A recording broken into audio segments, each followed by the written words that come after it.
L'air était lourd de suspicion. Le trésorier Meng, avec un sourire qui n'atteignait pas vraiment ses yeux, tendit à Cai Yang une pochette.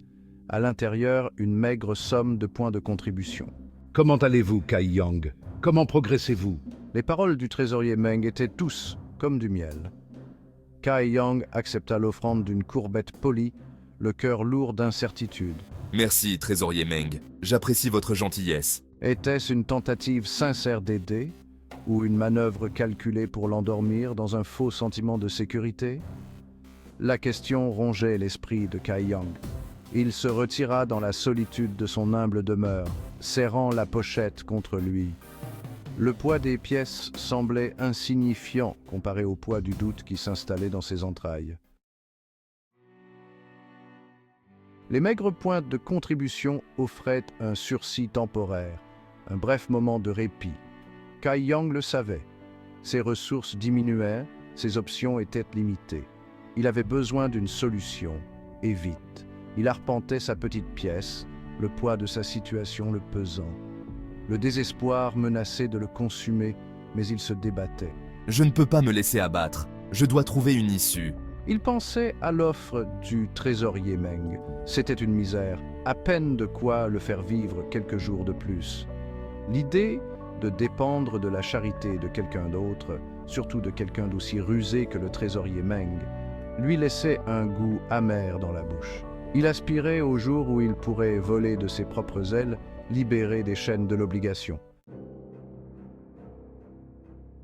Pendant ce temps, dans un autre coin de l'enceinte, le ressentiment couvait. Sumu, le visage déformé par un masque de colère, frappa du poing sur la table.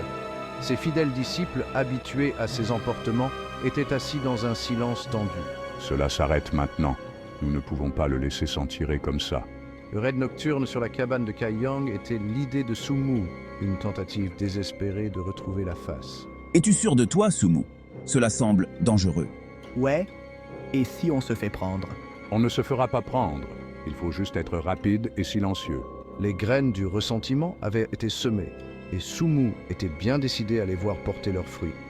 Le plan était risqué, voire imprudent, mais le désespoir avait le don d'obscurcir le jugement. Sumu ne l'accepterait pas. Section 4. Un pacte scellé dans les ténèbres. La tempête se prépare. Nous ne pouvons laisser cet affront impuni. Cai Yang doit payer pour son insolence. Ses disciples échangèrent des regards inquiets. « Sumu, es-tu certain de vouloir faire cela? Les risques sont immenses. » Un par un, ils exprimèrent leurs inquiétudes, hésitant à devenir les pions du jeu de vengeance de Sumu. Et si nous échouons, que se passera-t-il alors? Mais Sumu, aveuglé par la rage, ne se laissa pas dissuader. Il manipula, menaça, fit appel à leur loyauté.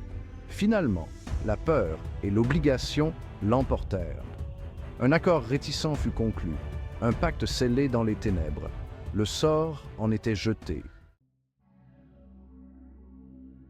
Section 5. Ombre dans la nuit. Le raid commence. Sous le couvert de la nuit, Sumu et ses disciples se déplaçaient comme des fantômes à travers le terrain d'entraînement désert. « Parlez bas.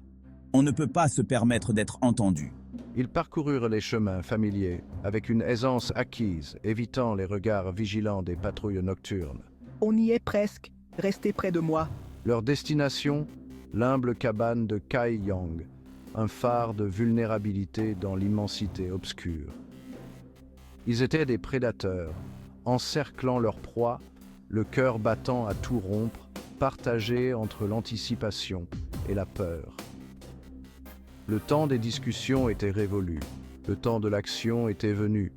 Les ombres s'accrochaient à eux, masquant leurs mouvements, dissimulant leurs intentions.